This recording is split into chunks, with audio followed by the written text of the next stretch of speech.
अपने महेश्वर शिव गुरु के चरणों में कोटि कोटि प्रणाम करती हूँ, मेरा प्रणाम को स्वीकार कीजिए।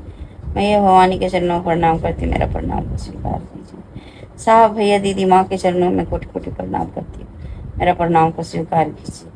उपस्थित ना उपस्थित सभी गुरु भाई बहन के चरणों में प्रणाम करती हूँ, मेरा प्रणाम को स्वीकार कीजिए।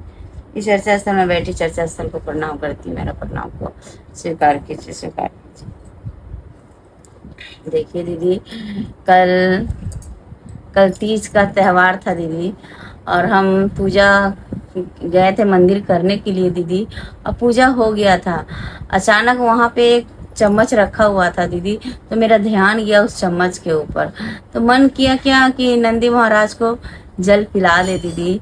तो हम ना जल को उठाए दीदी और उनके मुंह के सामने रख दिए, नंदी महाराज के सामने, और हम कुछ बोले नहीं।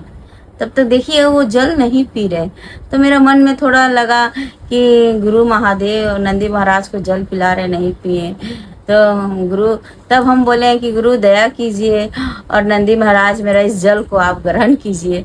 देखिए दीदी, जैसे ये शब्द मैं मन ही मन बोली और वो जल चम्मच में था दीदी, अपने आप एकदम जल नंदी महाराज पीने लगे दीदी। एक चम्मच पिए तो दोबारा मैं दूसरा चम्मच ली और मैं नंदी महाराज को पीने लगे। तो दीदी हमको उसी टाइम ख्याल आया कि ये रिश्ता जो है ना दीदी, ये भाव का रिश्ता है। ये भाव से ही देखिए, आज भाव से उनको हम पुकारे कि नंदी महाराज मेरा जल को आप ग्रहण कीजिए, तुरंत ले लिए दीदी। और मैं कुछ नहीं बोली, तब तो वो जल को छुए तक नहीं, यानी पीना तो दूर, यानी मुंह के सामने रख दी, मैं उनको भाव नहीं दी।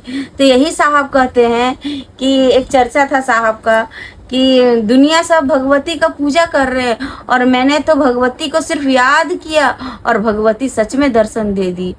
तो भगवती माँ कह रही है साहब भैया को कि जगत तो सब सजाने में लगा हुआ है, सब श्रृंगार में करने के लिए तैयार है, फल फ्रूट से मेरा दरबार सजा रहा है, किंतु भाव नहीं है। हम तो तुम भाव से मुझे पुकारे हो और मैं चली आई हूँ। तो यही भैया का चर्चा हमको समझ में आ गया कि दीदी ये तो हमें अस्थाई भाव देना है, शिष्य भाव देना है। गुरु भाव तो हमेशा हम लोग को देते रहते हैं महादेव, तभी तो आज चल रहे हैं इस जगत में दीदी। चलिए, इस वाणी को गुरु के चरणों में रखते हुए समस्त गुरु भाई बहन को फिर से प्रणाम करती हूँ, मेरा प्रणाम को स्वीकार कीजिए, स्वीकार।